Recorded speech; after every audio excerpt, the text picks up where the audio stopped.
Los grandes iniciados. Orfeo. Los misterios de Dionisos.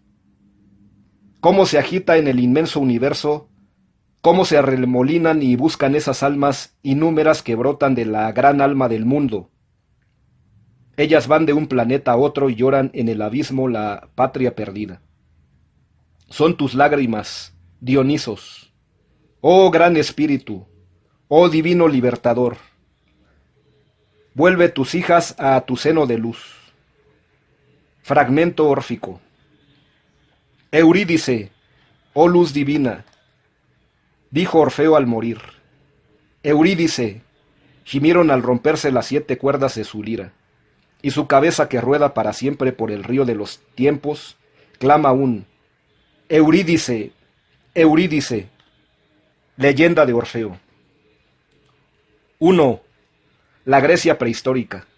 Las bacantes. Aparición de Orfeo. En los santuarios de Apolo que poseía la tradición órfica, una fiesta misteriosa se celebraba en el equinoccio de primavera. Era el momento en que los narcisos florecían al lado de la fuente de Castalia. Los trípodes, las liras del templo, vibraban por sí mismos, y el dios invisible se decía volver del país de los hiperbóreos, sobre un carro tirado por cisnes. Entonces la gran sacerdotisa, vestida de musa, coronada de laureles, la frente ceñida por cintas sagradas, cantaba ante los iniciados solo el nacimiento de Orfeo, hijo de Apolo y una sacerdotisa del dios. Ella invocaba al alma de Orfeo, padre de los mitos, salvador melodioso de los hombres. Orfeo, soberano inmortal y 3 veces coronado, en los infiernos, en la tierra y en el cielo. El que marcha con una estrella en la frente por entre los astros y los dioses. El canto místico de la sacerdotisa de Delfos aludía a uno de los numerosos secretos guardados por los sacerdotes de Apolo e ignorados por la multitud. Orfeo fue el genio animador de Grecia sagrada, el despertador de su alma divina. Su lira de 7 cuerdas abarca el universo. Cada una de ellas responde a una modalidad del alma humana, contiene la ley de una ciencia y de un arte. Hemos perdido la clave de su plena armonía, pero los modos diversos no han cesado de vibrar en nuestros oídos. La impulsión telúrgica y dionisíaca de Orfeo supo comunicar a Grecia, se transmitió por ella a toda Europa. Nuestro tiempo no cree ya en la belleza, en la vida. Si a pesar de todo guarda de ella una profunda reminiscencia, una secreta e invencible esperanza, lo debe a aquel sublime inspirado. Saludemos en él al gran iniciador de Grecia, al patriarca de la poesía y de la música, concebidas como reveladoras de la verdad eterna. Pero antes de reconstituir la historia de Orfeo por el fondo mismo de la tradición de los santuarios, digamos que era a Grecia cuando él apareció. Era en tiempos de Moisés, 5 siglos antes de Homero, 13 siglos antes de Jesucristo. La India se hundía en el Kali Yuga, en su ciclo de tinieblas, y no ofrecía más que sombra de su antiguo esplendor. Asiria, que por la tiranía de Babilonia había desencadenado sobre el mundo el azote de la anarquía, continuaba tiranizando al Asia. Egipto, muy grande por la ciencia de sus sacerdotes y por sus faraones, resistía con todas sus fuerzas a esta descomposición universal. Pero su acción se detenía en el Éufrates y el Mediterráneo. Israel iba a levantar en el desierto el principio del Dios masculino y de la unidad divina por la voz tonante de Moisés. Pero la tierra no había aún oído sus ecos. Grecia estaba profundamente dividida por la religión y por la política. La península montañosa que muestra sus finos cortes en el Mediterráneo y rodea a millares de islas, estaba poblada hacía miles de años por un brote de la raza blanca, emparentada con los getas, los escitas y los celtas primitivos. Aquella raza había sufrido las mezclas, las impulsiones de todas las civilizaciones anteriores. Colonias de la India, de Egipto y Palestina habían enjambrado en aquellas orillas, poblado sus promontorios y sus valles de razas, de costumbres, de divinidades múltiples. Las flotas pasaban a velas desplegadas bajo las piernas del coloso de Rodas, colocado sobre los dos diques del puerto. El mar de las Cíclades, donde en los días claros el navegante ve siempre alguna isla o ribera en el horizonte, era surcado por las proas rojas de los fenicios y las proas negras de los piratas de Lidia. Ellos llevaban en sus naves todas las riquezas de Asia y África: marfil, objetos pintados de cerámica, telas de Siria, vasos de púrpura, vasos de oro, púrpura y perlas, frecuentemente mujeres arrebatadas de alguna costa salvaje. Por medio de aquel cruzamiento de razas se había moldeado un idioma armonioso y fácil, mezcla del celta primitivo, del send, del sánscrito y del fenicio. Esa lengua, que pintaba la majestad del océano con el nombre de Poseidón y la serenidad del cielo en el de Uranus, imitaba todas las voces de la naturaleza, desde el canto de los pajarillos hasta el choque de las espadas y el estruendo de la tempestad. Era multicolor como su mar de un inmenso azul, de matices cambiantes.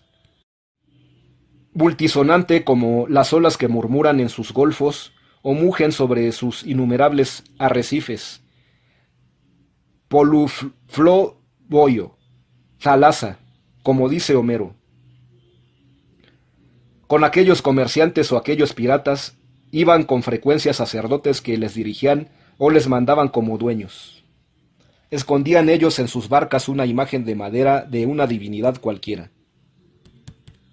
La imagen estaba sin duda generosamente tallada, y los marineros de entonces tenían por ella el mismo fetichismo que muchos de nuestros marinos tienen por la Madonna. Pero aquellos sacerdotes no dejaban de estar en posesión de ciertas ciencias, y la divinidad que llevaban en su templo a un país extranjero representaba para ellos una concepción de la naturaleza, un conjunto de leyes, una organización civil y religiosa. Porque en aquellos tiempos toda la vida intelectual descendía de los santuarios. Se adoraba a Juno en Argos, a Artemis en Arcadia, a Pafos en Corinto.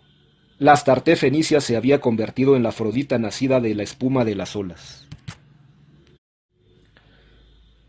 Varios iniciadores habían aparecido en el Ática.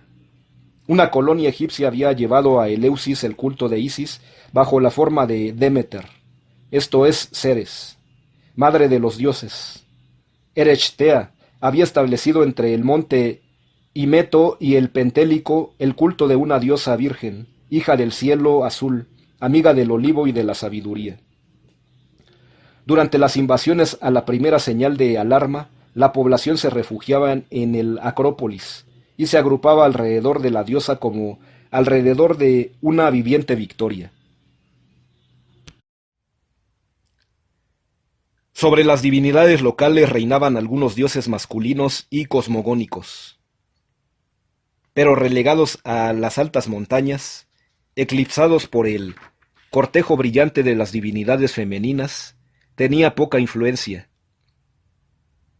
El dios solar, Apolo Délfico. Según la antigua tradición de los tracios, la poesía había sido inventada por Olen. Este nombre quiere decir, en fenicio, el ser universal. Apolo tiene la misma raíz, ap, Olen, o ap, uolón. Significa Padre Universal. Primitivamente se adoraba en Delfos al ser universal bajo el nombre de Olen. El culto de Apolo fue introducido por un sacerdote innovador, bajo el impulso de la doctrina del verbo solar que recorría entonces los santuarios de la India y de Egipto. Este reformador identificó al Padre Universal con su doble manifestación, la luz hiperfísica y el sol visible. Pero esta reforma no salió casi de las profundidades del santuario. Orfeo fue quien dio un poder nuevo al verbo solar de Apolo, reanimándolo y electrizándolo por medio de los misterios de Dionisos. Véase Fabre de Olivet, Les Vers d'Ores de Pythagore. Existía ya, pero sólo juzgaba un papel secundario y borroso, esto es hablando de Apolo Délfico. Había sacerdotes de Zeus, el Altísimo, al pie de las cimas nevadas del Ida, en las alturas de la Arcadia y bajo las encinas de Dodona.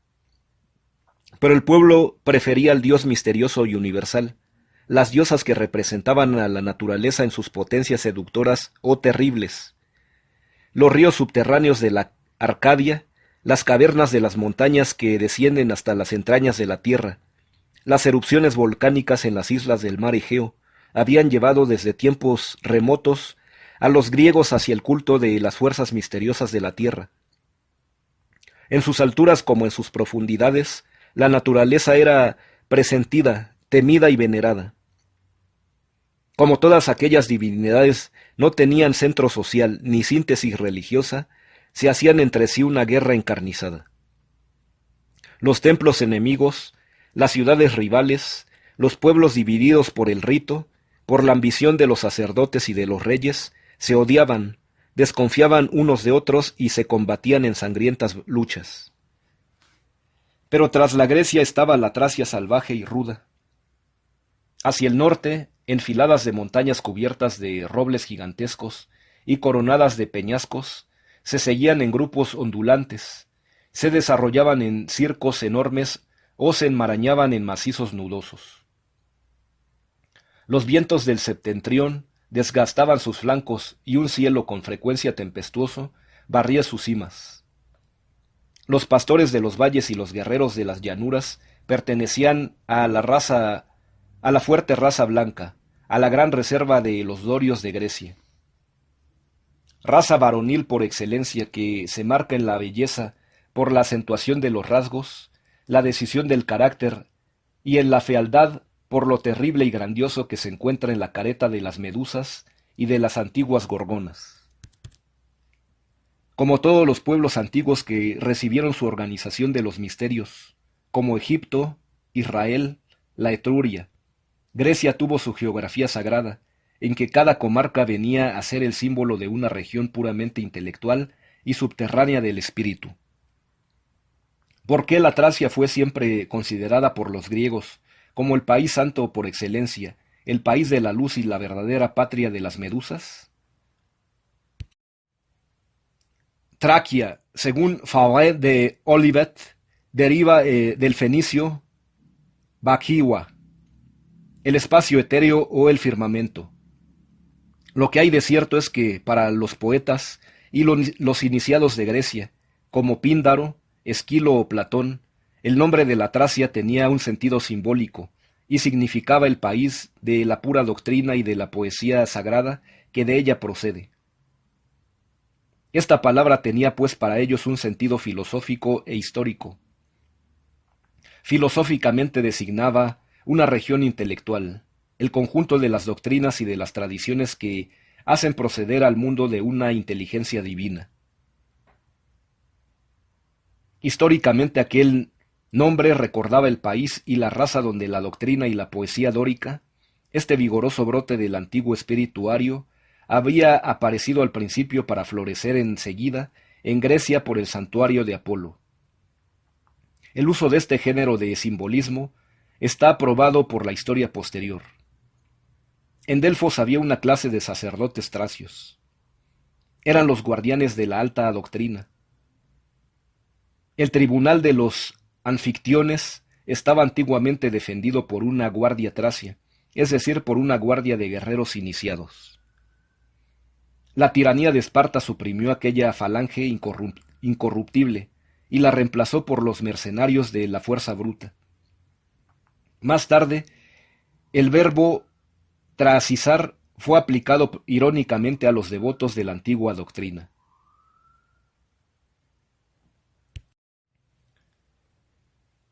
Es porque aquellas altas montañas tenían los más antiguos santuarios de Cronos, de Zeus y de Uranos. De allí habían descendido en ritmos eumólpicos la poesía, las leyes y las artes sagradas. Los poetas fabulosos de la Tracia dan de ello fe. Los nombres de Zamaris, de Linos y de Anfión Responden quizá a personajes reales, pero ante todo personifican, según el lenguaje de los templos, otros tantos géneros de poesía. Cada uno de ellos consagra la victoria de una teología sobre otra. En los templos de entonces sólo alegóricamente se escribía la historia. El individuo no era nada, la doctrina y la obra todo. Samaris, que cantó la guerra de los titanes y fue cegado por las musas, anuncia la derrota de la poesía cosmogónica por 9 modas. Linos, que introdujo en Grecia los cantos melancólicos de Asia y fue muerto por Hércules, revela la invasión de Tracia de una poesía emocionante, desolada y voluptuosa, que rechazó al principio el viril espíritu de los dioses del norte. Significa al mismo tiempo la victoria de un culto lunar sobre un culto solar. Anfión, por el contrario, según la leyenda alegórica, movía las piedras por sus cantos y construía templos en los sones de su lira. Representa la fuerza plástica que la doctrina solar y la poesía dórica ortodoxa ejercieron sobre las artes y sobre toda la civilización helénica. Estrabón asegura positivamente que la poesía antigua sólo era el lenguaje de la alegoría. Dionisio de Helicarnaso lo confirma y confiesa que los misterios de la naturaleza y las más sublimes concepciones de la moral han sido cubiertas con un velo. No es, pues, por metáfora por lo que la antigua poesía se llamó la lengua de los dioses. Este sentido secreto y mágico, que constituye su fuerza y su encanto, está contenida en su nombre mismo. La mayor parte de los lingüistas han derivado la palabra poesía del verbo griego poiesin, hacer, crear. Etimología simple y muy natural en apariencia, pero poco conforme a la lengua sagrada de los templos, de donde salió la poesía primitiva. Es más lógico admitir con Fabre de Olivet que poieses viene del fenicio foe, esto es boca, voz, lenguaje, discurso, y de ish, que es ser superior, ser principio, o en sentido figurado, Dios.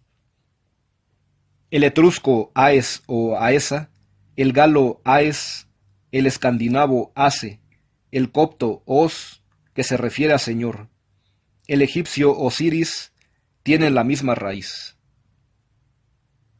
Bien distinta es a la luz con que relumbra Orfeo.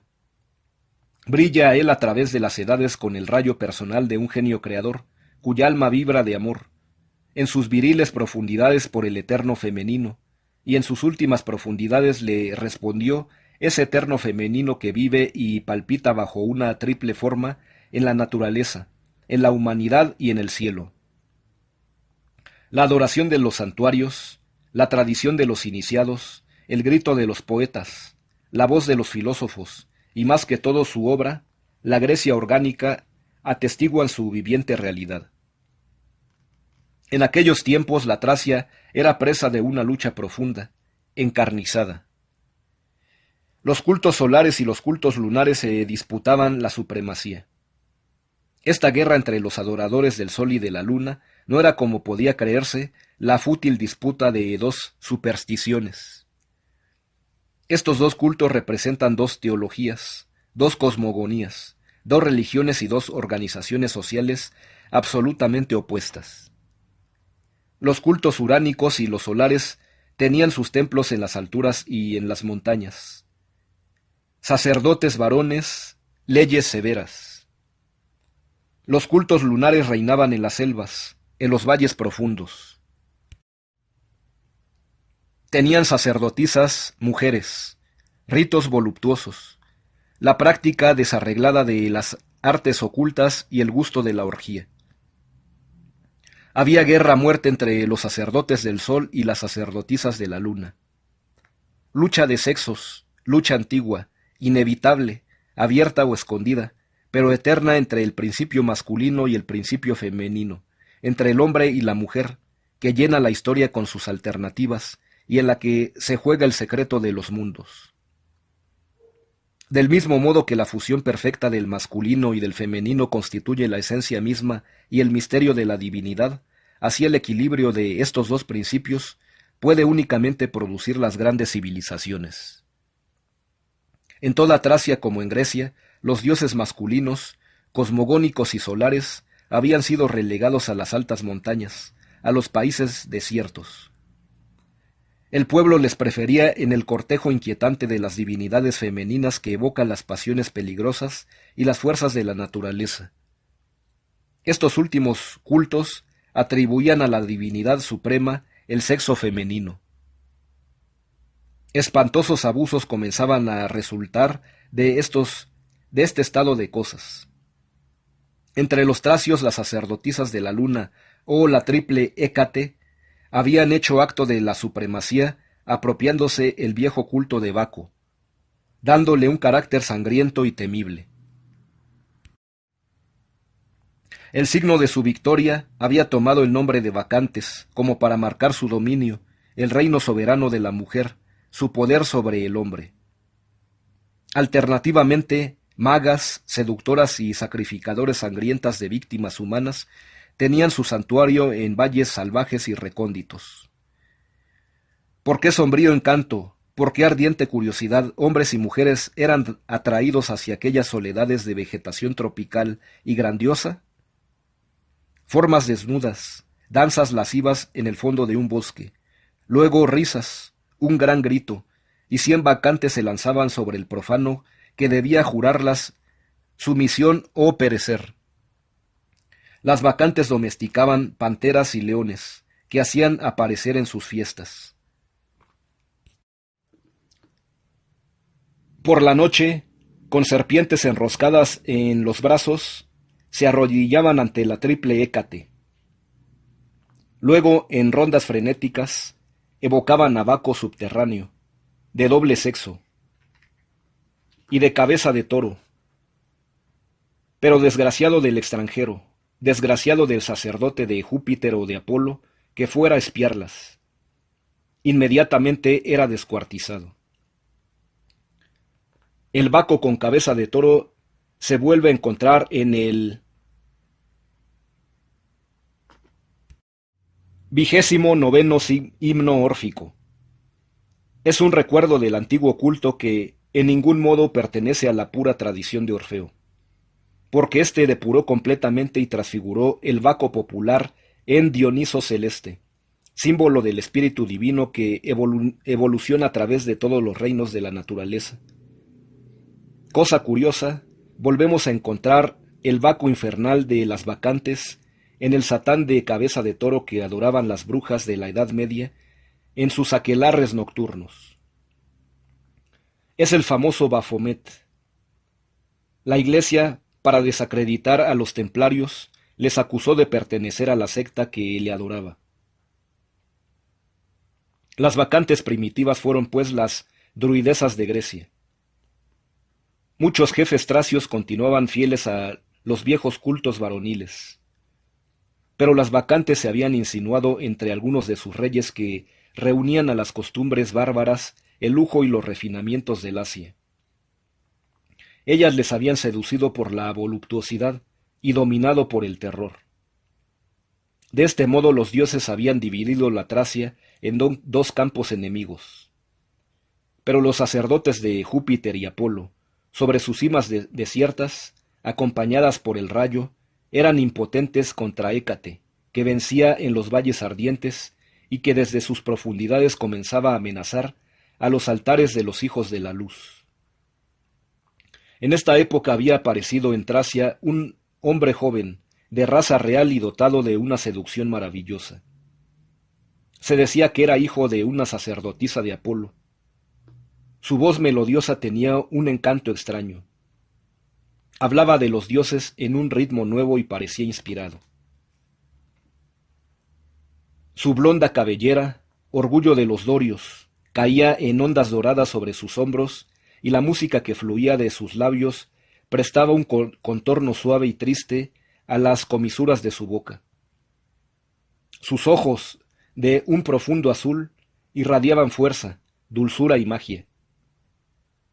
Los feroces tracios evitaban su mirada, pero las mujeres versadas en el arte de los encantos decían que aquellos ojos mezclaban en su filtro de luz las flechas del sol con las caricias de la luna. Las mismas bacantes, curiosas de su belleza, merodeaban con frecuencia a su alrededor con panteras amorosas y sonreían a sus palabras incomprensibles. De repente aquel joven que llamaban el hijo de Apolo desapareció. Se dijo que había muerto, descendido a los infiernos. Había huido secretamente a Samotracia, luego a Egipto, donde había pedido asilo a los sacerdotes de Menfis. Después de atravesar sus misterios, volvió a cabo de 20 años bajo un nombre de iniciación que había conquistado con sus pruebas y recibido de sus maestros, como un signo de su misión. Se llamaba ahora Orfeo o Arfa, palabra fenicia compuesta de aur, luz, y de rofae, curación, lo que quiere decir aquel que cura por la luz. El más viejo santuario de Júpiter se elevaba entonces sobre el monte Caucaión. En otro tiempo sus hierofantes habían sido grandes pontífices. Desde la cumbre de aquella montaña el abrigo de un golpe de mano había reinado sobre toda la Tracia. Pero desde que las divinidades de abajo habían dominado, sus adeptos eran escasos, su templo estaba casi abandonado. Los sacerdotes del monte Caucaión acogieron como a un salvador al iniciado de Egipto. Por su ciencia y por su entusiasmo, Orfeo arrastró tras sí a la mayor parte de los tracios, transformó completamente el culto de Baco y subrayó a las bacantes. Pronto su influencia penetró en todos los santuarios de Grecia. Él fue quien consagró la majestad de Zeus en Tracia y Apolo en Delfos, donde instituyó las bases del tribunal de los anfictiones, que llegó a ser la unidad social de la Grecia. En fin, por la creación de los misterios, formó el alma religiosa de su patria. Porque en la cumbre de la iniciación fundó la religión de Zeus con la de Dionisos, en un pensamiento universal. Los iniciados recibían por sus enseñanzas la pura luz de las verdades sublimes, y aquella misma luz llegaba al pueblo más templada, pero no menos bienhechora, bajo el velo de la poesía y de las fiestas encantadoras. De este modo Orfeo había llegado a ser pontífice de Tracia, gran sacerdote del Zeus olímpico, y para los iniciados, el revelador del Dioniso celeste. 2. El templo de Júpiter. Cerca de las fuentes del Ebro se eleva el monte Caucaión. Espesas selvas de encinas le sirven de cintura. Un círculo de rocas y de piedras ciclópeas le coronan. Hace millares de años que aquel lugar es una montaña santa. Los pelasgos, los celtas, los escitas y los getas, expulsándose unos a otros, han ido allí a adorar a sus diversos dioses. Pero, ¿no es siempre al mismo Dios a quien busca el hombre cuando sube tan alto? Si no, ¿por qué construirle tan penosamente una morada en la región del rayo y de los vientos? Un templo de Júpiter se eleva ahora en el centro del sagrado recinto, macizo, inabordable con una fortaleza. A la entrada, un peristilo de 4 columnas dóricas destaca sus fustes enormes sobre un pórtico sombrío. En el cenit, el cielo está sereno, pero la tormenta retumba aún sobre las montañas de la Tracia, que desenvuelven a lo lejos sus hondenadas y sus cimas, negro océano convulsionado poderosamente por la tempestad y surcado de luz. Es la hora del sacrificio. Los sacerdotes de Caucaión no hacen otro más que el del fuego. Ellos descienden los escalones del templo y encienden la ofrenda de madera aromática con una antorcha del santuario. El pontífice sale del templo. Vestido de lino blanco como los otros, va coronado de mirtos y de ciprés. Lleva un cetro de ébano con cabeza de marfil y una cintura de oro en la cual varios cristales incrustados lanzan fuegos sombríos, símbolos de una majestad misteriosa. Es Orfeo.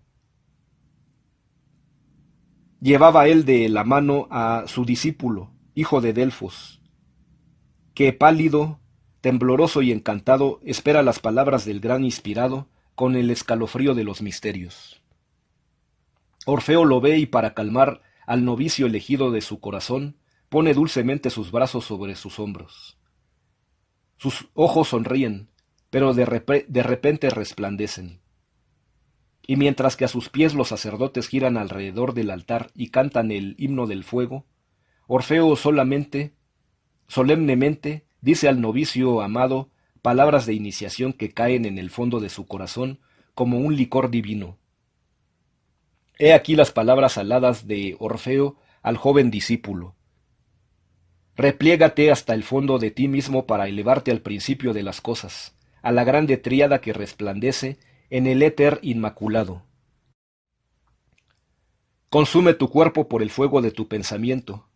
Sal de la materia como la llama de la madera que ella devora. Entonces tu espíritu se lanzará en el puro éter de las causas eternas, como el águila en el trono de Júpiter. Voy a revelarte el secreto de los mundos, el alma de la naturaleza, la esencia de Dios. Escucha por lo pronto el gran arcano. Un solo ser reina en el cielo profundo, y en el abismo de la tierra, Zeus tonante, Zeus etéreo. Él es el consejo profundo, el poderoso odio y el amor delicioso.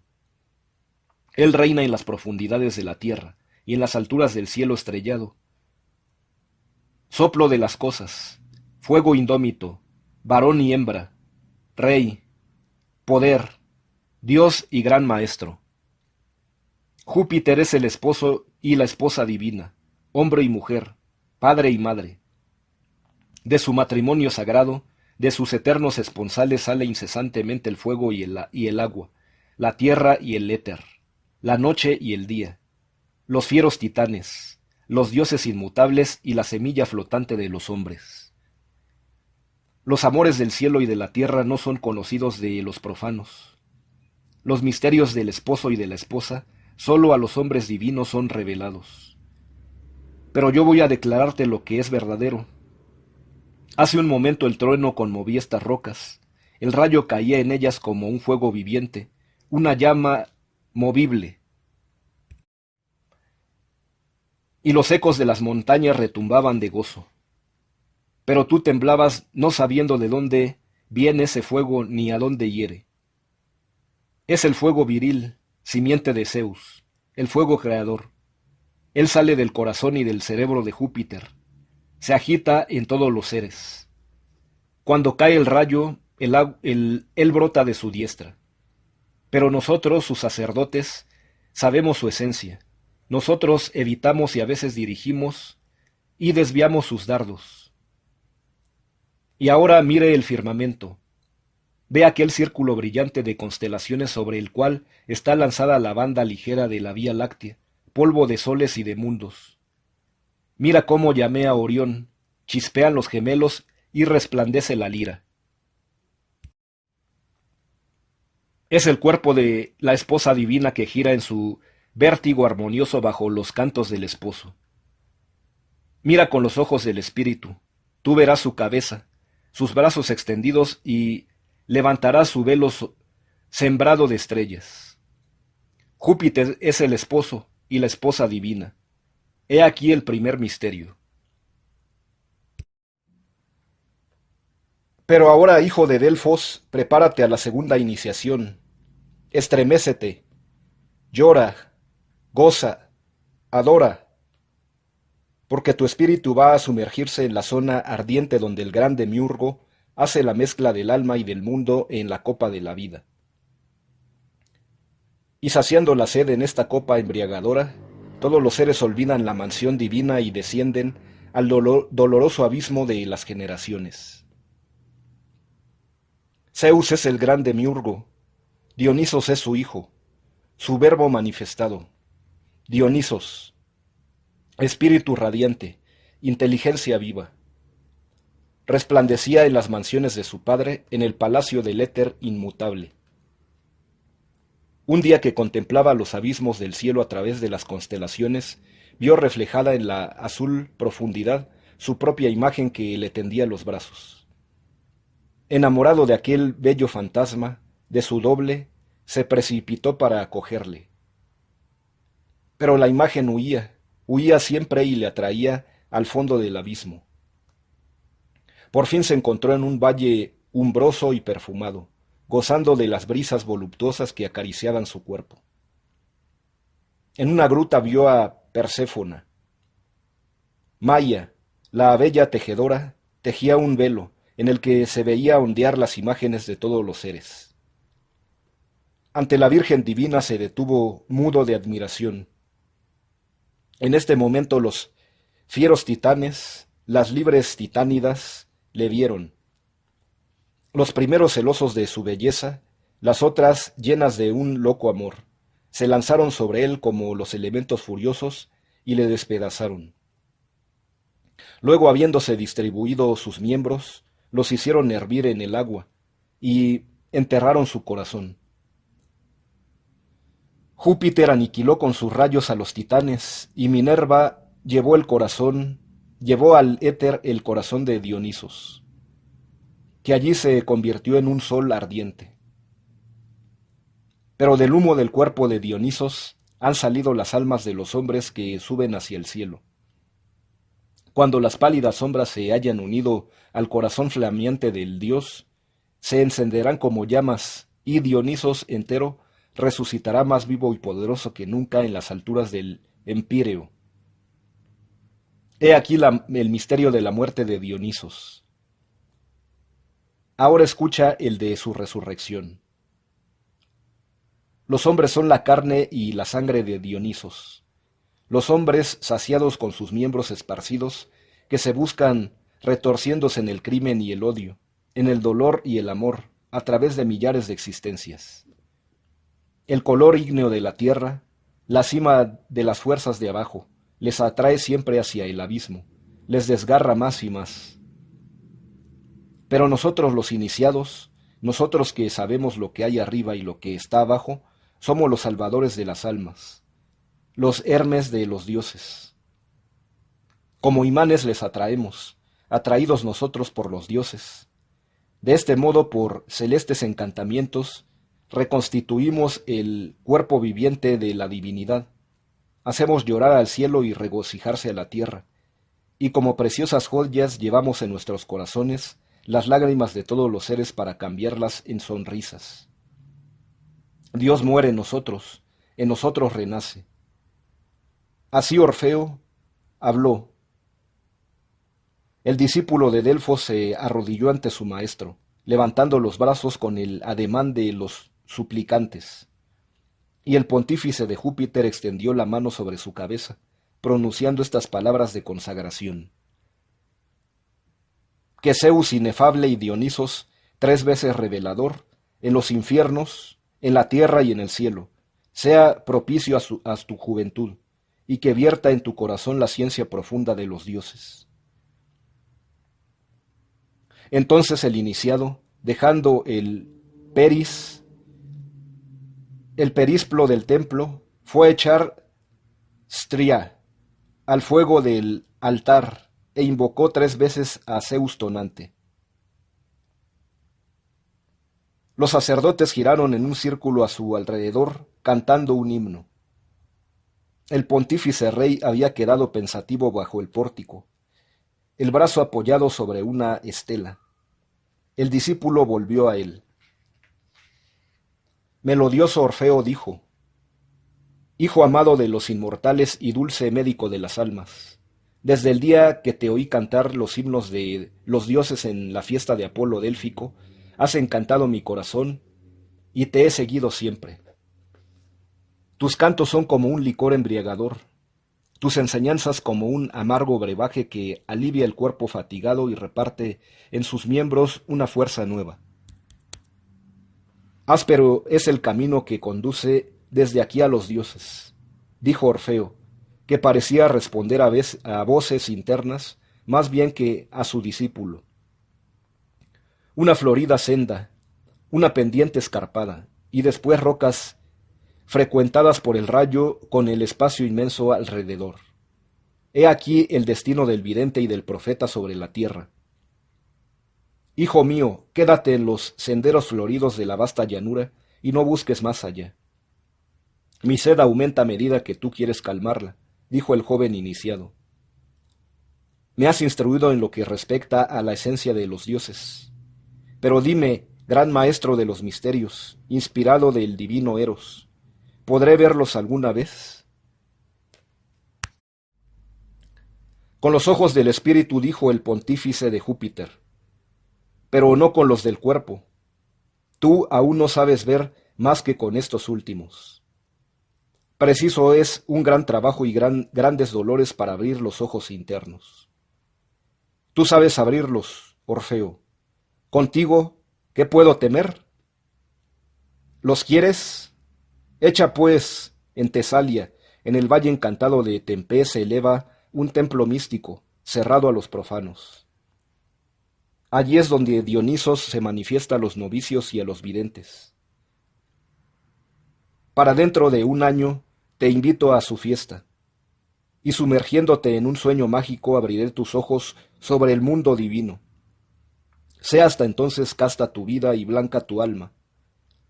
Pues sábelo, la luz de los dioses espanta a los débiles y mata a los profanadores. Mas ved a mi morada.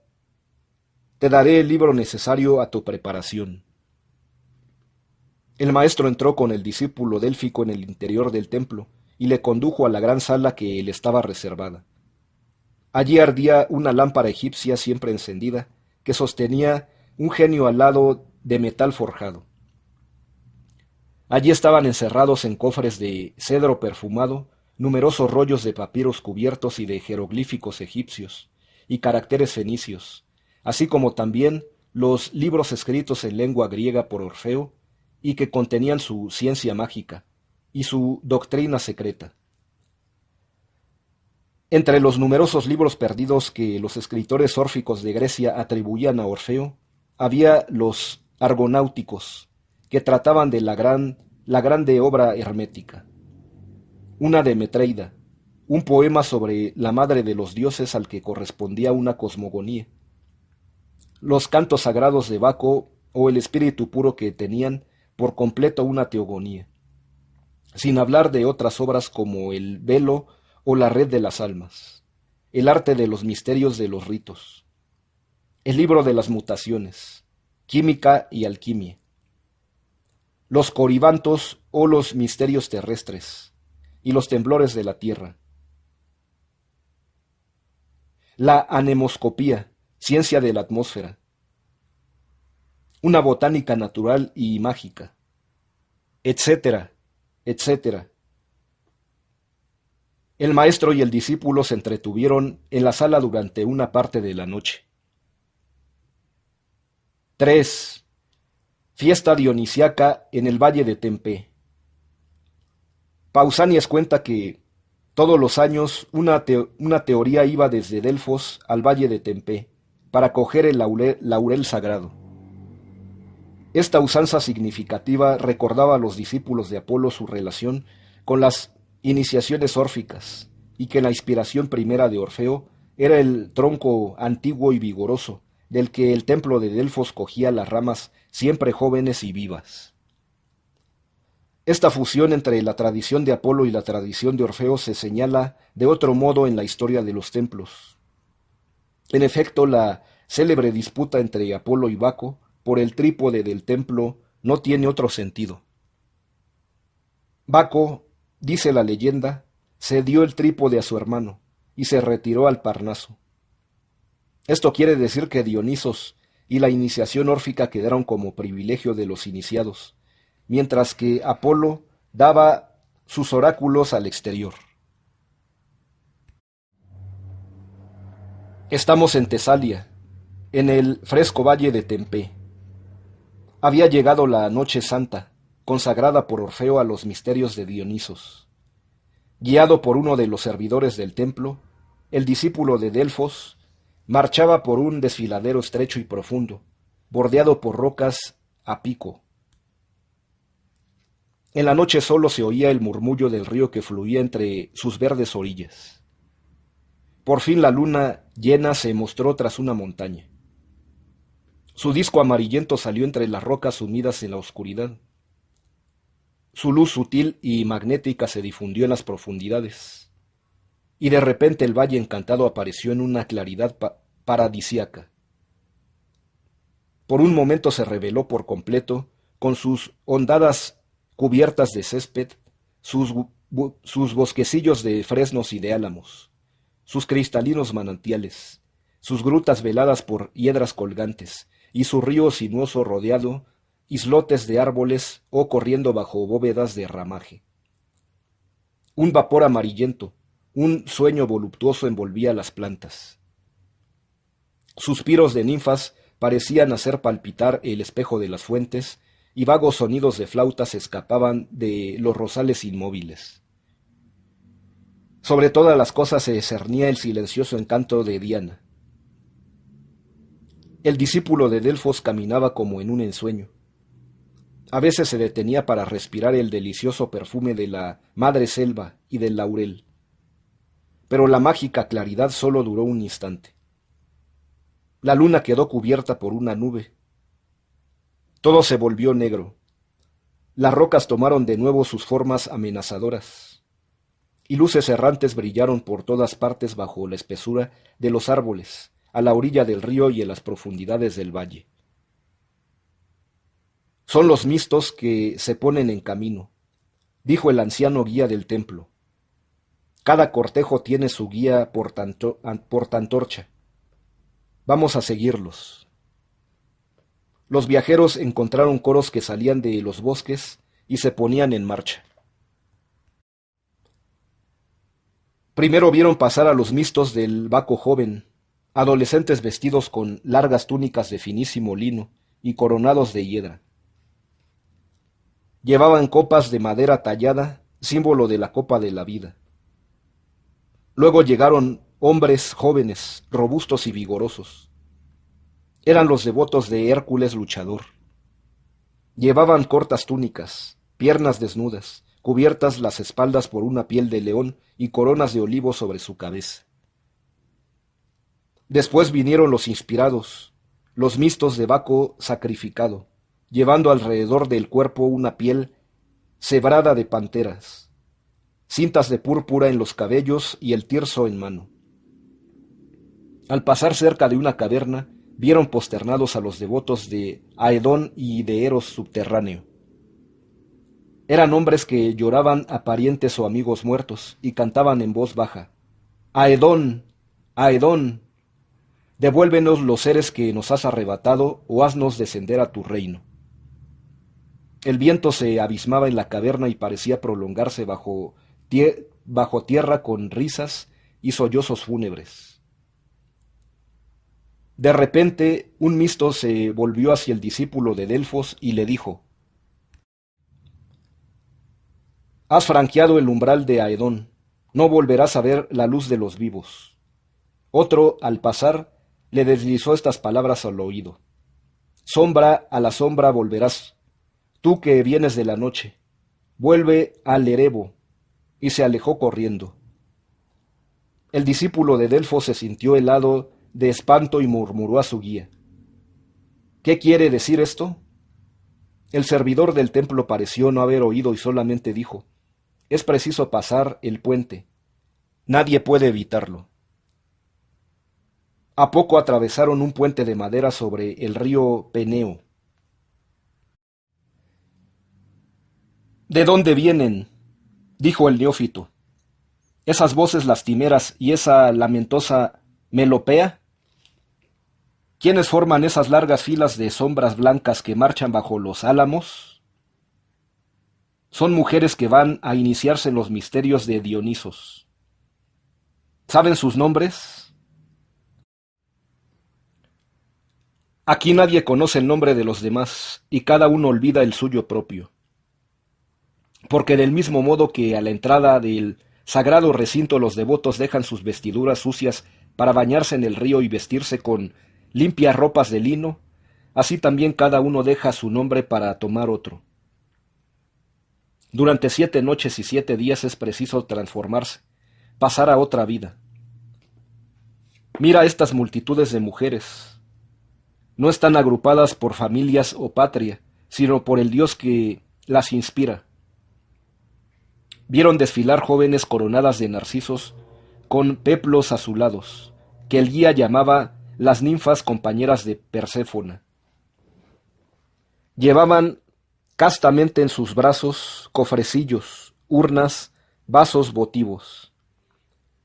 Luego venían con peplos rojos, las amantes místicas, esposas ardientes y buscadoras de Afrodita, que se internaron en un bosque sombrío. De allí oyeron salir apremiantes voces de llamadas mezcladas con lánguidos sollozos, que poco a poco se amortiguaron. Luego un coro apasionado se elevó del oscuro bosquecillo y subió al cielo en palpitaciones lentas. Eros, nos has herido. Afrodita, has quebrado nuestros miembros. Hemos cubierto nuestro seno con la piel del cervatillo, pero en nuestros pechos llevamos la púrpura sangrienta de nuestras heridas. Nuestro corazón es un brasero devorador. Otras mueren en la pobreza. El amor nos consume. Devóranos, Eros, Eros, o libéranos, Dionisos, Dionisos. Otro grupo avanzó. Aquellas mujeres iban por completo vestidas de lana negra con largos velos que arrastraban tras ellas, y todas profundamente afligidas por algún pesar.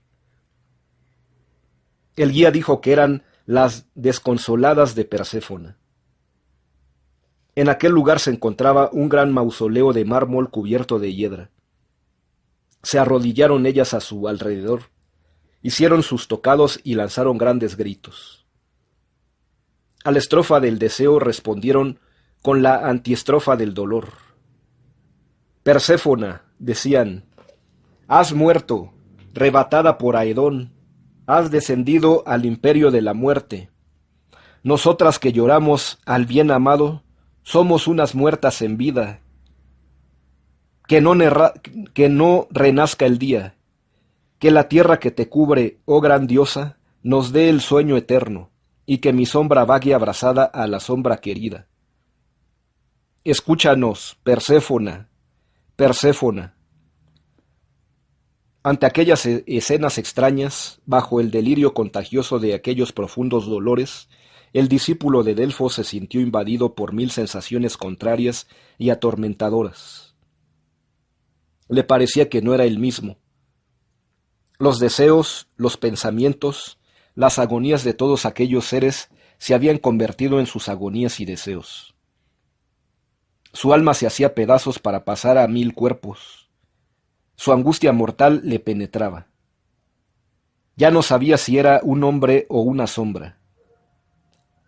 Entonces un iniciado de elevada estatura que por allí pasaba se detuvo y dijo: Paz a las afligidas sombras, mujeres dolientes, anhelad la luz de Dionisos, Orfeo os espera.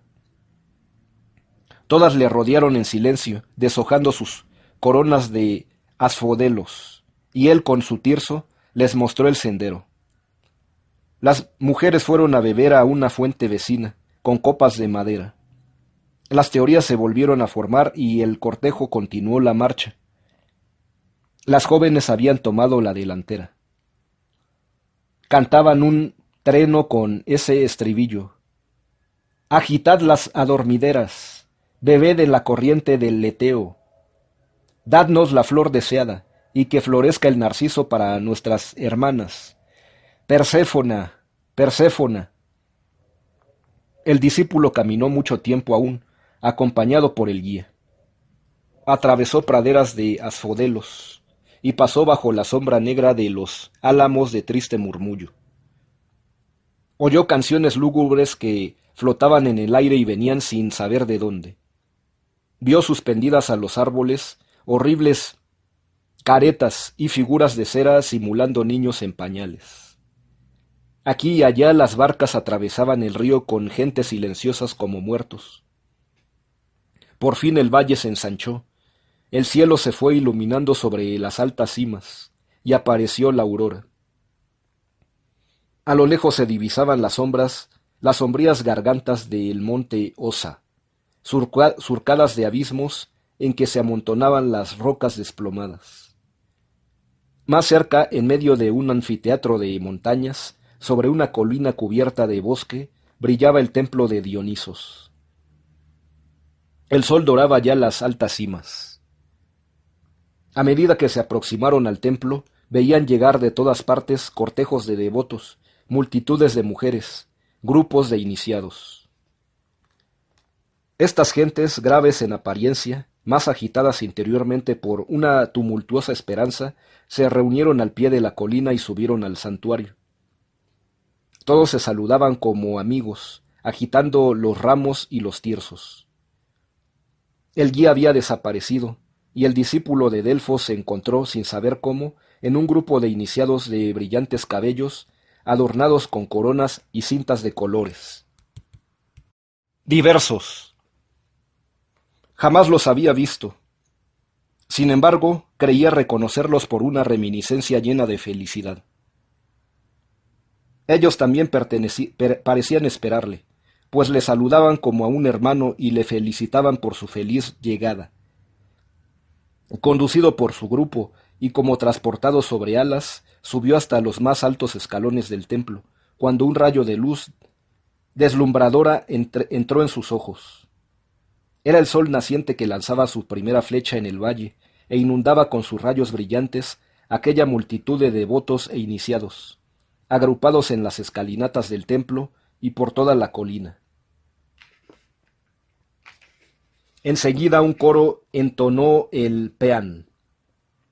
Las puertas de bronce del templo se abrieron por sí mismas, y seguido del Hermes y del portaantorchas, apareció el profeta, el hierofante, Orfeo. El discípulo de Delfos le reconoció con un estremecimiento de alegría. Vestido de púrpura con su lira de marfil y oro en la mano, Orfeo irradiaba una eterna juventud. Habló de este modo: paz a todos los que habéis llegado para renacer después de los terrestres dolores, y que en este momento renacéis. Venid a la luz, venid a ver la luz del templo, vosotros que de la noche salís, devotos, mujeres iniciados. Venid a regocijaros, vosotros que habéis sufrido, venid a reposar los que habéis luchado. El sol que evoca sobre vuestras cabezas y que va a brillar en vuestras almas no es el sol de los mortales, es la pura luz de Dionisos, el gran sol de los iniciados. Venceréis por vuestros pasados sufrimientos, por el esfuerzo que aquí os trae, y si creéis en las palabras divinas, habéis vencido ya. Porque después del largo circuito de las existencias tenebrosas, saldréis por fin del círculo doloroso de las generaciones, y os reconoceréis como un solo cuerpo, con una sola alma, en la luz de Dionisos. La divina brasa que nos guía en la tierra, en nosotros está.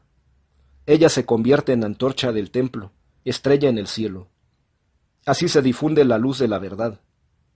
Escuchad cómo vibra la lira de 7 cuerdas, la lira de Dios. Ella hace mover los mundos. Escuchad bien, que el sonido os atraviese, y las profundidades de los cielos se abrirán. Auxilio de los débiles, consuelo de los que sufren, esperanza de todos, pero desdichado de los malvados, de los profanos, pues serán confundidos, porque en el éxtasis de los misterios, cada uno ve hasta el fondo del alma de los demás. Los malvados se aterrorizan, y los profanadores mueren. Y ahora que Dionisos ha brillado sobre vosotros, invoco al Eros celeste y todopoderoso. Que él esté en vuestros amores, en vuestros llantos y en vuestras alegrías. Amad, pues todo ama. los demonios del abismo y los dioses del éter. Amad, pues todo ama, pero amad la luz y no las tinieblas. Recordad el objeto de vuestro viaje. Cuando las almas vuelven a la luz, ellas llevan como asquerosas manchas sobre su cuerpo sideral todas las faltas de su vida, y para borrarlas es preciso que expíen, que vuelvan a la tierra. Pero los puros, los fuertes, marchan hacia el sol de Dionisos. Y ahora cantad el Eboé. Eboé, gritaron los heraldos en las 4 esquinas del templo. Eboé. Y los símbolos comenzaron a tocar. Eboé, respondió la entusiasta asamblea agolpada en las escaleras del santuario. El grito de Dionisos, el llamamiento sagrado al renacimiento a la vida, retumbó en los valles repetido por 1000 efectos, reforzado por los ecos de las montañas. Y los pastores de las gargantas salvajes de Osá, que con sus rebaños se hallaban a lo largo de las selvas altas, cerca de las nubes, respondieron, Eboé. El gran grito Eboé, que se pronunciaba en realidad Ge-bo-he, era la voz sagrada de todos los iniciados del Egipto, Judea, Fenicia, Asia Menor y Grecia. Las 4 letras sagradas pronunciadas, Yod-he, Bo-he, representaban a Dios en su fusión eterna con la naturaleza. Ellas abarcaban la totalidad del ser, el universo viviente. Yod, que se refiere a Osiris, significaba la divinidad propiamente dicha, el intelecto creador, el eterno masculino que está en todo, en todas partes y sobre todo. He-bo-he representaba el eterno femenino. Eva, Isis, la naturaleza, bajo todas las formas visibles e invisibles, fecundadas por él. La más alta iniciación, la de las ciencias teogónicas y de las artes teúrgicas, correspondía a la letra Yod. Otro orden de ciencias correspondía a cada una de las letras de Ebe. Como Moisés, Orfeo reservó las ciencias que corresponden a la letra Yod, Yobé, Zeus, Júpiter, y la idea de la unidad de Dios a los iniciados del primer grado, tratando de dar a esta idea al pueblo por medio de la poesía, por las artes y sus vivientes símbolos. Por eso la palabra Eboé era abiertamente proclamada en las fiestas de Dionisos, en las que se admitía, además de los iniciados, a los simples aspirantes a los misterios. Aquí aparece toda la diferencia entre la obra de Moisés y la de Orfeo. Ambos parten de la iniciación egipcia y poseen la misma verdad, pero la aplican en opuesto sentido. Moisés ásperamente, celosamente, glorifica al Padre, al Dios masculino. Confía su custodia a un sacerdocio cerrado y somete al pueblo a una disciplina implacable, sin revelación. Orfeo, enamorado de un modo divino del femenino eterno, de la naturaleza, la glorifica en nombre de Dios que la penetra, y a quien quiere hacer surgir en la humanidad divina. Y aquí por qué el grito de Eboé se convirtió en el grito sagrado, por excelencia en todos los misterios de Grecia. 4. Evocación. La fiesta había huido como un sueño. Había llegado la noche. Las danzas, los cánticos y las plegarias se habían desvanecido en una niebla del rocío. Orfeo y su discípulo descendieron por una galería subterránea a la cripta sagrada que se prolongaba en el corazón de la montaña, y de la cual únicamente el hierofante conocía la entrada. Allí era donde el inspirado de los dioses se dedicaba a sus solitarias meditaciones, o perseguía con sus adeptos la realización de las altas obras de la magia y la teurgia. A su alrededor se extendía un espacio vasto y cavernoso. 2 antorchas plantadas en tierra, Solo iluminaban vagamente los muros agrietados y las profundidades tenebrosas. A algunos pasos de allí, una grieta negra se abría en el suelo.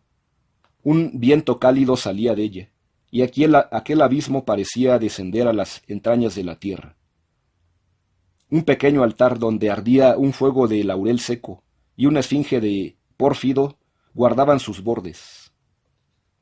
Muy lejos, a una altura inconmensurable, la caverna dejaba ver el cielo estrellado por una hendidura oblicua. Aquel pálido rayo de luz azulado parecía el ojo del firmamento sumergiéndose en aquel abismo. «Has bebido en las fuentes de la luz santa», dijo Orfeo. «Has entrado con corazón puro en el seno de los misterios. Ha llegado la hora solemne en que voy a hacerte penetrar hasta los manantiales de la vida y de la luz. Los que no han levantado el espeso velo que recubre a los ojos de los hombres las maravillas invisibles, no han llegado a ser hijos de los dioses. Escuchad, pues, las verdades que es preciso callar a la multitud y que constituyen la fuerza de los santuarios. Dios es uno y siempre y semejante a sí mismo. Él reina en todas partes. Pero los dioses son innumerables y diversos, porque la divinidad es eterna e infinita. Los más grandes son las almas de los astros. Soles, estrellas, tierras y lunas, cada astro tiene la suya, y todas han salido del fuego celeste de Zeus y de la luz primitiva. Semi-inconscientes, inaccesibles, incambiables, ellas rigen el gran todo de sus movimientos regulares. Mas cada astro arrastra en su esfera etérea falanges de semidioses que fueron en otro tiempo hombres y que, después de haber descendido la escalera de los reinos, han remontado gloriosamente los cielos para salir por fin del círculo de las generaciones. Por estos divinos espíritus Dios respira, obra, aparece. ¿Qué digo? Ellos son el soplo de su alma viviente, los rayos de su conciencia eterna. Ellos gobiernan a los ejércitos de los espíritus inferiores que vigorizan a los elementos. Ellos dirigen los mundos. De lejos, de cerca, ellos nos rodean, y aunque de esencia inmortal, revisten formas siempre cambiantes, según los pueblos, los tiempos y las regiones. El impío que los niega, los teme, el hombre piadoso, los adora sin conocerlos. El iniciado los conoce, los atrae y los ve. Si he luchado para encontrarlos, si he desafiado a la muerte, si, como se dice, he descendido a los infiernos, fue para dominar a los demonios del abismo, para traer a los dioses de las alturas sobre mi Grecia amada, para que el cielo profundo se una con la tierra, y la tierra encantada escuche las voces divinas. La belleza celeste se encarnará en la carne de las mujeres. El fuego de Zeus circulará a través de la sangre de los héroes. Y mucho antes de remontarse a los astros, los hijos de los dioses resplandecerán como inmortales. ¿Sabes lo que es la lira, Orfeo? Es el sonido de los templos inspirados. Ellos tienen por cuerdas a dioses. A su música, Grecia se armonizará como una lira, y el mármol mismo cantará en brillantes cadencias, en celestes armonías. Y ahora evocaré a mis dioses para que se te aparezcan vivos y te muestren en su visión profética el mítico himeneo que preparo al mundo y que verán los iniciados. Acuéstate al abrigo de aquella roca. No temas. Un sueño mágico va a cerrar tus párpados. Temblarás de pronto y verás cosas terribles. Pero enseguida, una luz deliciosa, una felicidad desconocida, inundará tus sentidos y a tu ser. El discípulo se acostó en el nicho excavado en la roca en forma de lecho. Orfeo lanzó algunos perfumes sobre el fuego del altar. Luego cogió su cetro de ébano, provisto en el extremo de un cristal flameante. Se colocó cerca de la esfinge, y llamando con voz profunda comenzó la evocación. Cibeles, Cibeles, gran madre, óyeme. Luz original, llama ágil, etérea y siempre movible a través de los espacios que contienes los ecos y las imágenes de todas las cosas. Yo llamo a tus corrientes fulgurantes de luz. Oh alma universal, incubadora de los abismos, sembradora de soles, que dejas arrastrar en el éter tu manto estrellado. Luz sutil, oculta, invisible a los ojos de la carne. Gran madre de los mundos y de los dioses, tú que encierras los tipos eternos. Antiguas Cibeles, a mí, por mi cetro mágico, por mi pacto con las potencias por el alma de Eurídice, yo te evoco, esposa multiforme, dócil y vibrante, bajo el fuego del varón eterno.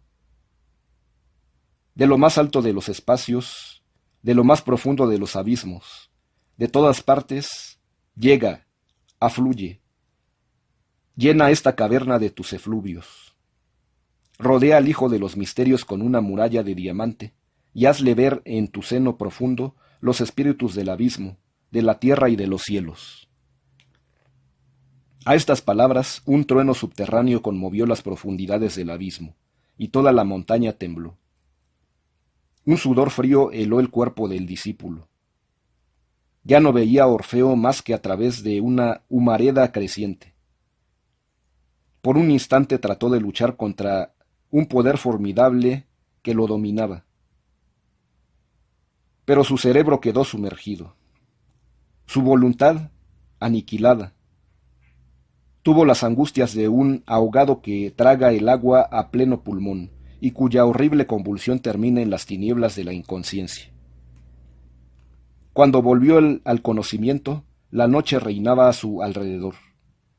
Una noche mitigada por un semidía tortuoso, amarillento y de cieno. Miró largo tiempo sin ver nada. Por momentos sentía su piel rosada como por invisibles murciélagos. Por fin, vagamente creyó ver moverse en aquellas tinieblas formas monstruosas de centauros, de hiedras, de gorgonas.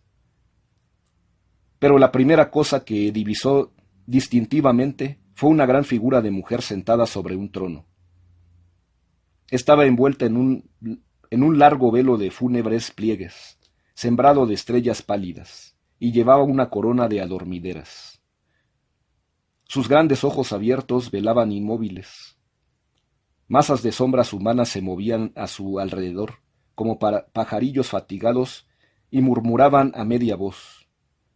Reina de los muertos, alma de la tierra, oh Perséfona, nosotras somos hijas del cielo.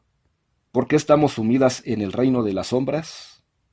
Oh, segadora del cielo, ¿por qué has cogido nuestras almas que volaban antes felices en la luz, entre tus hermanas, en los campos del éter? Perséfona respondió, he cogido el narciso, he entrado en el lecho nupcial, he bebido la muerte con la vida. Como vosotras, yo gimo en las tinieblas. ¿Cuándo seremos liberadas? Dijeron las almas gimiendo. Cuando llegue mi esposo libertador, respondió Perséfona. Entonces aparecieron mujeres terribles. Sus ojos estaban inyectados de sangre, sus cabezas coronadas de plantas venenosas. Alrededor de sus brazos, de sus tallos medio desnudos, se retorcían serpientes que manejaban a guisa las fustas. Almas, espectros, larvas, decían con voz silbante, no creáis a la reina insensata de los muertos. Somos las sacerdotisas de la vida, tenebrosas, siervas de los elementos y de los monstruos de abajo, vacantes en la tierra, furias en el tártaro. Somos nosotras vuestras reinas eternas, almas infortunadas. No saldréis del círculo maldito de las generaciones. Nosotras os haremos entrar en él con nuestros látigos. Torceos para siempre entre los anillos silbantes de nuestras serpientes, en los nudos del deseo, del odio y del remordimiento. Y se precipitaron, desgreñadas, sobre el rebaño de las almas asustadas, que se pusieron a gritar en los aires bajo sus latigazos, como un torbellino de hojas secas, lanzando grandes gemidos. A esta vista, Perséfona palideció. Parecía un fantasma lunar. Murmuró: el cielo, la luz, los dioses, un sueño, sueño, sueño eterno. Su corona de adormideras se secó. Sus ojos se cerraron con angustia. La reina de los muertos cayó en letargo sobre su trono, y luego todo desapareció en las tinieblas. La visión cambió. El discípulo de Delfos se vio en un valle espléndido y verdeante. El monte Olimpo en el fondo. Ante un antro negro, dormitaba sobre un lecho de flores la bella Perséfona. Una corona de narcisos reemplazaba en sus cabellos a la corona de las adormideras fúnebres, y la aurora de una vida renaciente esparcía sobre sus mejillas un tinte ambrosíaco. Sus trenzas negras caían sobre sus hombros de un blanco brillante, y las rosas de su seno, suavemente elevadas, parecían llamar los besos de los vientos. Las ninfas danzaban en una pradera. Pequeñas nubes blancas viajaban por el azul del cielo. Una lira cantaba en un templo. A su voz de oro, a sus ritmos sagrados, el discípulo oyó la música íntima de las cosas.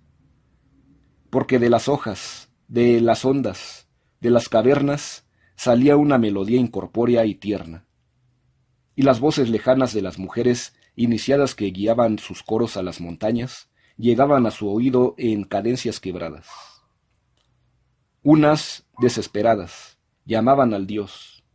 Las otras creían divisarlo al caer, medio muertas de fatiga, en el borde de las selvas. Por fin el cielo se abrió en el cenit para engendrar en su seno una nube brillante. Como un ave que un instante se cierne y luego cae a tierra, el dios con un tirso bajó y vino a posarse ante Perséfona. Estaba radiante, sus cabellos sueltos, en sus ojos se insinuaba el delirio sagrado de los mundos por nacer. Por un largo tiempo la contempló. Luego extendió su tirso sobre ella. El tirso rozó su seno. Ella sonrió. Él tocó su frente. Ella abrió los ojos, se levantó lentamente y miró a su esposo. Aquellos ojos, llenos aún del sueño del erebo, brillaron como estrellas. ¿Me reconoces?, dijo el dios.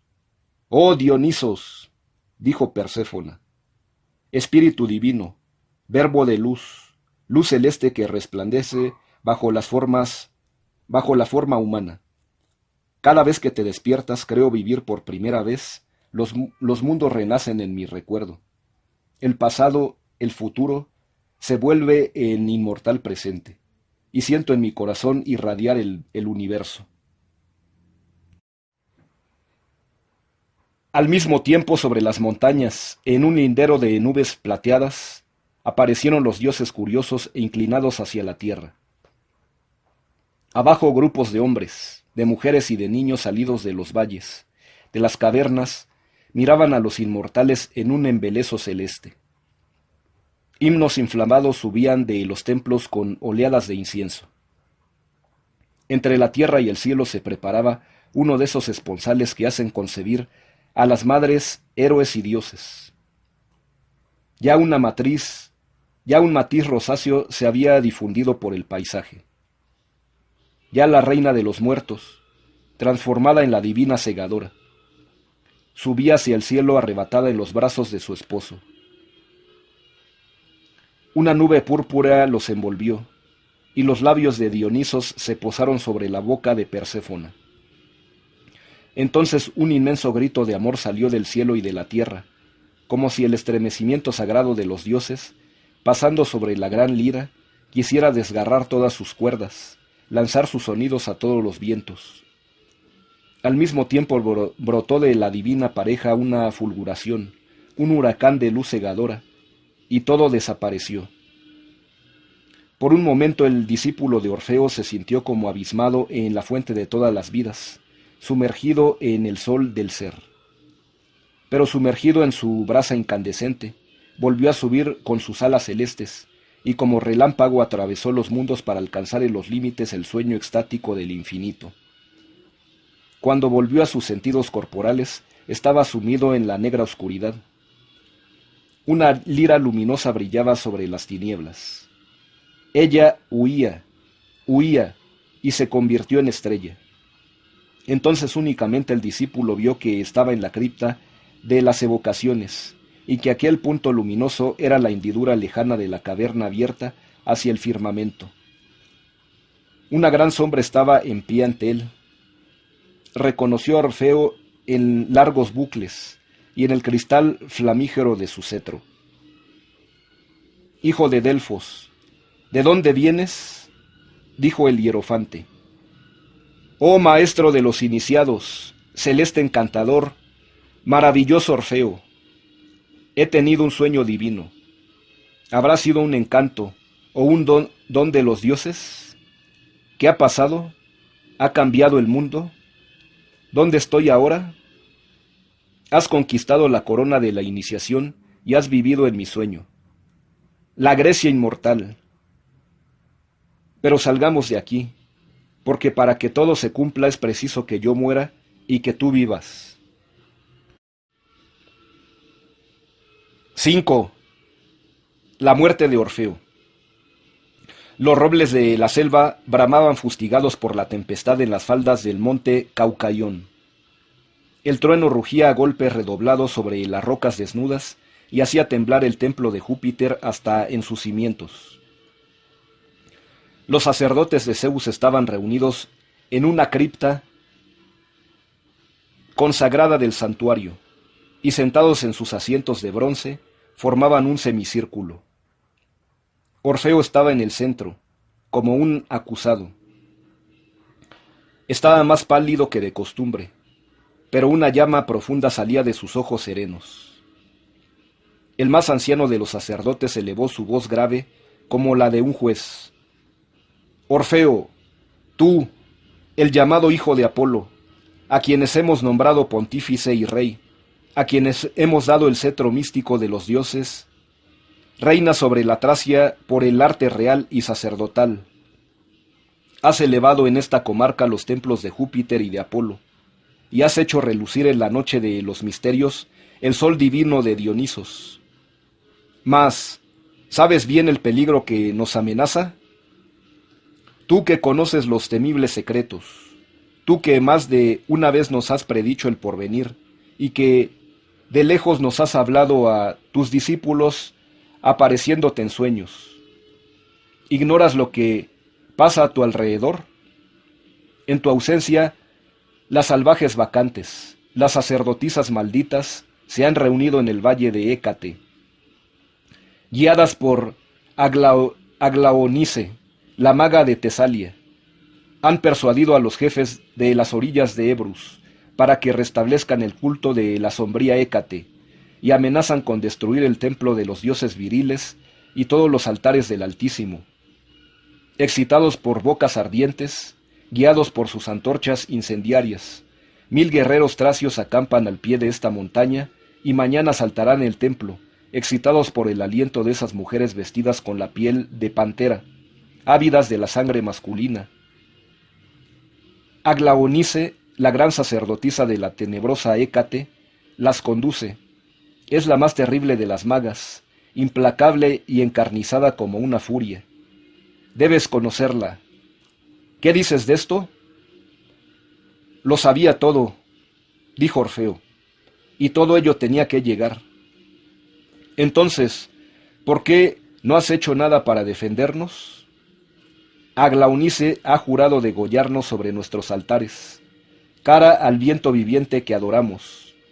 ¿Qué va a ser de este templo, de sus tesoros, de tu ciencia y de Zeus mismo, si nos abandonas? ¿No estoy con vosotros? Continuó Orfeo con dulzura. Has llegado, pero demasiado tarde, dijo el anciano. Aglaonice conduce a las bacantes, y las bacantes conducen a los tracios. ¿Le rechazarás con el rayo de Júpiter y con las flechas de Apolo? ¿Por qué no has llamado a este recinto a los jefes tracios fieles a Zeus para aplastar la rebelión? No es con las armas sino con la palabra, como se defiende a los dioses. No hay que combatir a los jefes sino a las bacantes. Iré yo solo. Quedad tranquilos.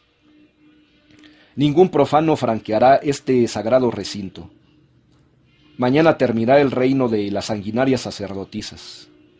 Y sabedlo bien, vosotros que tembláis ante la horda de Hécate, vencerán los dioses celestes y solares. A ti, anciano, que dudabas de mí, dejo el cetro del pontífice y la corona de hierofante. ¿Qué vas a hacer? Dijo el anciano asustado. Voy a unirme a los dioses. Hasta la vista, todos. Orfeo salió dejando a los sacerdotes mudos sobre sus asientos. En el templo encontró al discípulo de Delfos y, cogiéndole con la fuerza la mano, le dijo: Voy a los campos de los tracios. Sígueme. Marchaban bajo las encinas. La tempestad se había alejado. Entre las espesas ramas brillaban las estrellas. Ha llegado para mí la hora suprema, dijo Orfeo. Otros me han comprendido. Tú me has amado. Eros es el más antiguo de los dioses, dicen los iniciados. Él contiene la clave de todos los seres. También te he hecho penetrar en el fondo de los misterios. Los dioses te han hablado, tú les has visto. Ahora, lejos de los hombres, solos ambos a la hora de su muerte, Orfeo debe dejar a su discípulo amado el enigma de su destino, la inmortal herencia, la pura antorcha de su alma. Maestro, escucho y obedezco, dijo el discípulo de Delfos. Caminemos, dijo Orfeo, por ese sendero que desciende. La hora se aproxima. Quiero sorprender a mis enemigos. Sígueme y escucha. Graba mis palabras en tu memoria, pero guárdalas como un secreto. Se imprimirán en las letras de fuego sobre mi corazón. Los siglos no las borrarán. Tú sabes ahora que el alma es hija del cielo. Has contemplado su origen y su fin, y comienzas a recordarlo. Cuando desciende a la carne, ella continúa, aunque débilmente, recibiendo la influencia de arriba. Por nuestras madres, ese soplo potente nos llega al principio. La leche de su seno alimenta nuestro cuerpo, pero de su alma se nutre nuestro ser, angustiado por la ahogadora prisión de la materia.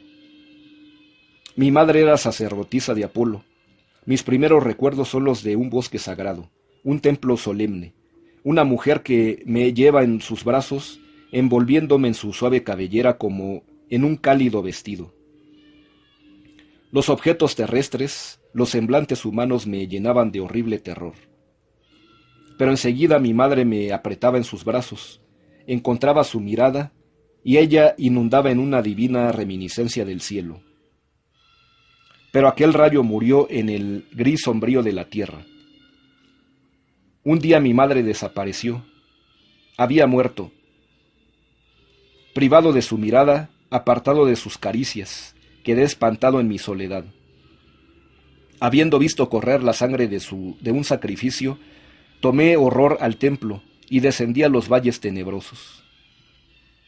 Las bacantes asombraron mi juventud. Entonces ya Aglaonice reinaba sobre esas mujeres voluptuosas y feroces. Hombres y mujeres, todos la temían.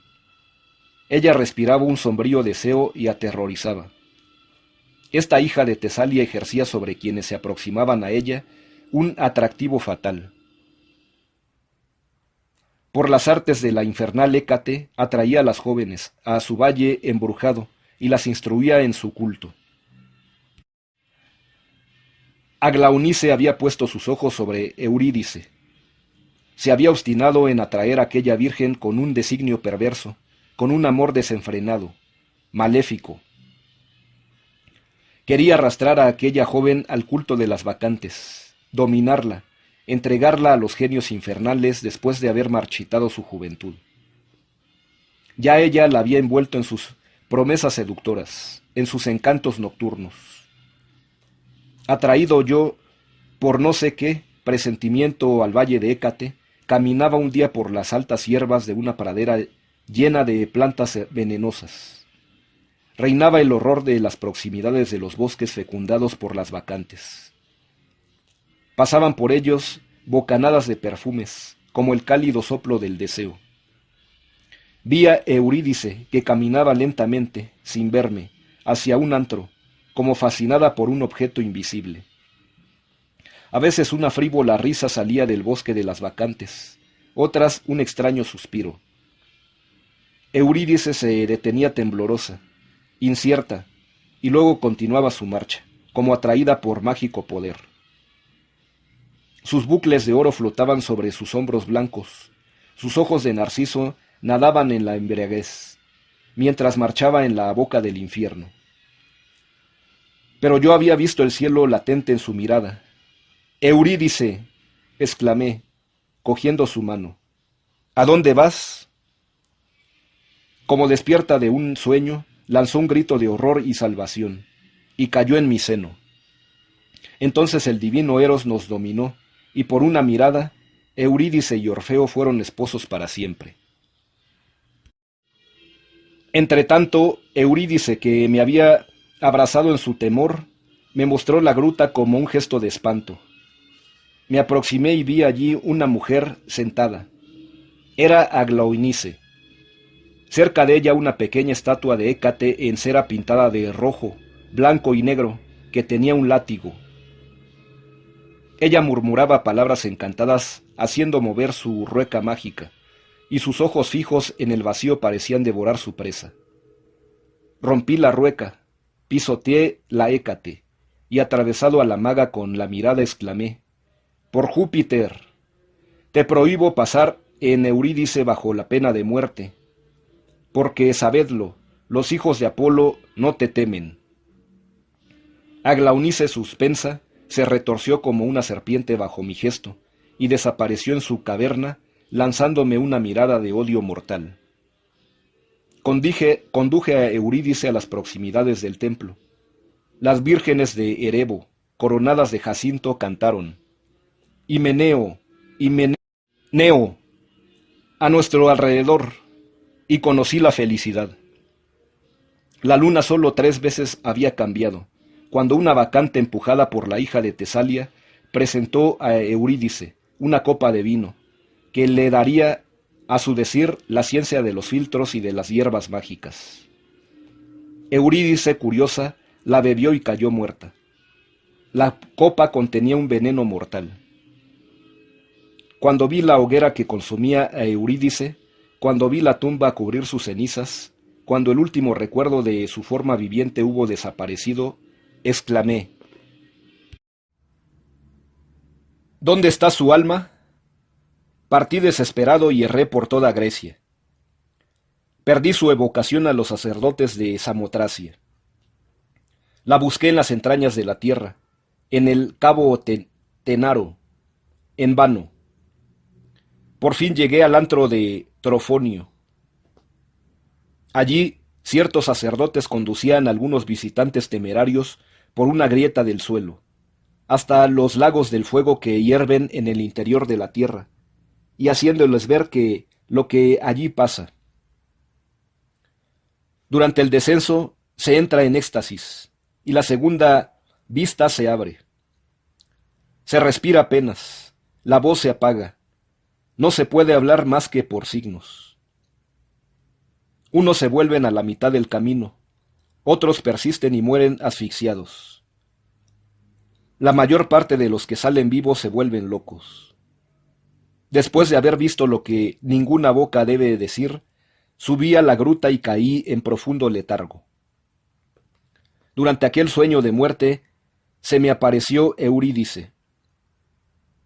Ella flotaba en un nimbo, pálida como un rayo lunar, y me dijo: «Por mí has desafiado al infierno, me has buscado entre los muertos.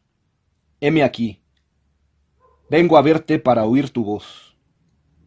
No habito en el seno de la tierra, sino la región del Erebo, el cono de la sombra entre la tierra y la luna. Giro en torbellinos en ese limbo, llorando como tú. Si quieres liberarme, salva a Grecia dándole la luz. Entonces, volviendo a encontrar mis alas, subiré hacia los astros, y me volverás a encontrar en la luz de los dioses. Hasta entonces me es preciso errar en la esfera turbiosa y dolorosa. Por 3 veces la quise coger, por 3 veces se desvaneció en mis brazos como una sombra. Oí únicamente como un sonido de cuerda que se desgarra, luego una voz débil como un soplo, triste como un beso de adiós. Murmuró: «Orfeo». A esta voz me desperté. Aquel hombre, dado por un alma, había transformado mi ser. Sentí pasar por mí el sagrado escalofrío de un deseo inmenso con el poder de un amor sobrehumano. Eurídice, viva, me hubiese dado la embriaguez de la dicha. Eurídice, muerta, me hizo encontrar la verdad. Por amor he revestido yo el hábito de lino, dedicándome a la gran iniciación y a la vida ascética. Por amor he penetrado en la magia y buscado la ciencia divina. Por amor he atravesado las cavernas de Samotracia, los pozos de las pirámides y las tumbas de Egipto. He rebuscado en la muerte para encontrar la vida, y sobre la vida he visto los limbos, las almas, las esferas transparentes, el éter de los dioses. La tierra me ha abierto sus abismos, el cielo sus templos flameantes. He arrancado la ciencia, oculta bajo las momias. Los sacerdotes de Isis y de Osiris me han entregado sus secretos. Ellos solo tenían aquellos dioses. Yo tenía a Eros. Por él he hablado, cantado, vencido. Por él he deletreado el verbo de Hermes y Zoroastro. Por él he pronunciado el de Júpiter y Apolo. Mas la hora ha llegado de confirmar mi misión por mi muerte. Otra vez me es preciso descender a los infiernos para subir del cielo de nuevo al cielo. Escucha, hijo querido. Tú llevarás mi doctrina al templo de Delfos y mi ley al tribunal de los anfictiones. Dionisos es el sol de los iniciados. Apolo será la luz de la Grecia. Los anfictiones los guardianes de su justicia. El hierofante y su discípulo habían llegado al fondo del valle. Ante ellos un claro, grandes macizos de bosques sombríos, tiendas y hombres henchados. Orfeo marchaba tranquilamente por medio de los tracios, dormidos y fatigados de una orgía nocturna. Un centinela que velaba aún le pidió su nombre. «Soy un mensajero de Júpiter. Llama a tus jefes», le respondió Orfeo. «Un sacerdote del templo». Este grito, lanzado por el centinela, se reparte como una señal de alarma en todo el campamento. Se arman, se llaman, las espadas brillan, los jefes acuden asombrados y rodean al pontífice. «¿Quién eres? ¿Qué vienes a hacer aquí?» «Soy un enviado del templo. Vosotros todos, reyes, jefes, guerreros de Tracia, renunciad a luchar con los hijos de la luz y reconoced la divinidad de Júpiter y de Apolo. Los dioses de las alturas os hablan por mi boca. Vengo como amigo si me escucháis, como juez si rehusáis oírme. Habla, dijeron los jefes. En pie, bajo un gran olmo, Orfeo habló. Habló de los beneficios de los dioses, del encanto de la luz celestial, de la vida pura que llevaba en la cima con sus hermanos iniciados. Bajo el ojo del gran Uranos, y lo que quería comunicar a todos los hombres, prometiendo apaciguar las discordias, curar a los enfermos, mostrar las simientes que producen los mejores frutos de la tierra, y aquellas aún más preciosas que atesoran los divinos frutos de la vida, la alegría, el amor, la belleza. Y mientras así hablaba, su voz grave y dulce vibraba como las cuerdas de una lira, y penetraba más y más en el corazón de los tracios sobresaltados. Del fondo de los bosques, las bacantes curiosas, con sus antorchas en mano, habían llegado también, atraídas por la música de una voz humana. Apenas vestidas con la piel de pantera, vinieron a mostrar sus pechos morenos y sus talles soberbios. Al resplandor de las nocturnas antorchas, sus ojos brillaban de lujuria y de crueldad. Pero, calmadas poco a poco por la voz de Orfeo, se agruparon a su alrededor, o se sentaron a sus pies como bestias feroces domadas. Unas, sobrecogidas de remordimientos, fijaban en la tierra una sombría mirada. Otras escuchaban como encantadas. Y los tracios emocionados murmuraban entre ellos: es un dios el que habla, es el mismo Apolo que encanta las bacantes.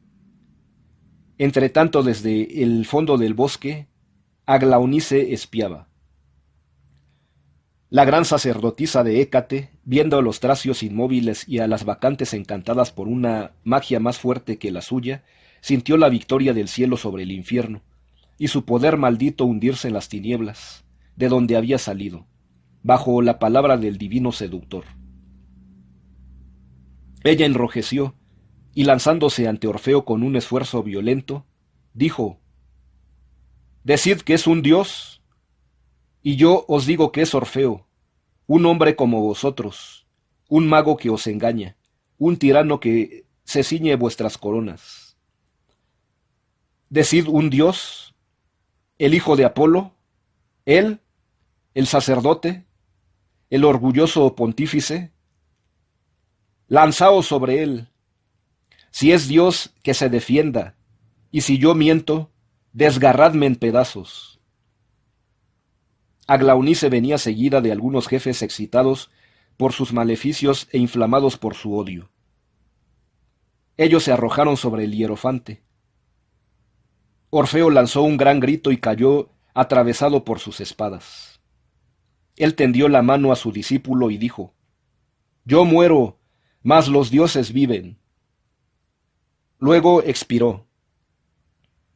Inclinada sobre su cadáver, la maga de Tesalia, cuyo semblante se parecía ahora al de Tisífona, espiaba con salvaje alegría el último suspiro del profeta, y se preparaba a obtener un oráculo de su víctima. Mas para su grande espanto, aquella faz cadavérica se reanimó al resplandor flotante de la antorcha. Una palidez rojiza se esparció por el semblante del muerto.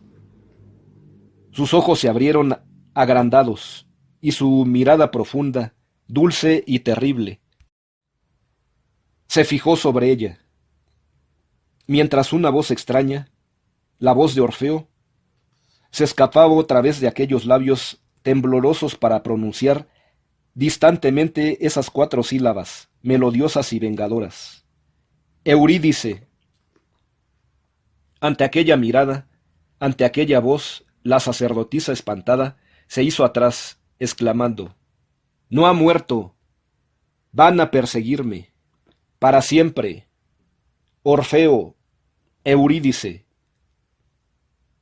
Diciendo estas palabras, Aglaonice desapareció como fustigada por 100 furias. Las bacantes aterradas y los tracios, sobrecogidos por el horror de su crimen, huyeron en la oscuridad, lanzando gritos de angustia. El discípulo quedó solo al lado del cuerpo de su maestro. Cuando un rayo siniestro de Hécate iluminó el lino ensangrentado y la pálida faz del gran iniciador, le pareció que el valle, el río, las montañas y las selvas profundas gemían como una gran lira. El cuerpo de Orfeo fue quemado por sus sacerdotes, y sus cenizas llevadas a un santuario lejano de Apolo, donde fueron veneradas como las de un dios. Ninguno de los rebeldes osó subir al templo de Caucaión. La tradición de Orfeo, su ciencia y sus misterios se perpetuaron allí y se difundieron por todos los templos de Júpiter y Apolo. Los poetas griegos decían que Apolo estaba celoso de Orfeo, porque se invocaba a éste más frecuentemente. La verdad es que cuando los poetas cantaban a Apolo, los grandes iniciados invocaban el alma de Orfeo, salvador y profeta. Más tarde, los tracios, convertidos a la religión de Orfeo, cantaron que aquél había bajado a los infiernos para buscar allí el alma de su esposa, y que las bacantes, celosas de su amor eterno, le habían despedazado. Su cabeza fue lanzada al Ebrus, y llevada por sus ondas tempestuosas, llamaba aún, Eurídice, Eurídice. De este modo los tracios cantaron como profeta a quien había matado como criminal, y que por su muerte hubo de convertirles. Así, el verbo órfico se infiltró misteriosamente en las venas de la Helenia por las vías secretas de los santuarios y de la iniciación. Los dioses se armonizaron a su voz, como en el templo un coro de iniciados a los sones de una lira invisible, y el alma de Orfeo se convirtió en el alma de Grecia.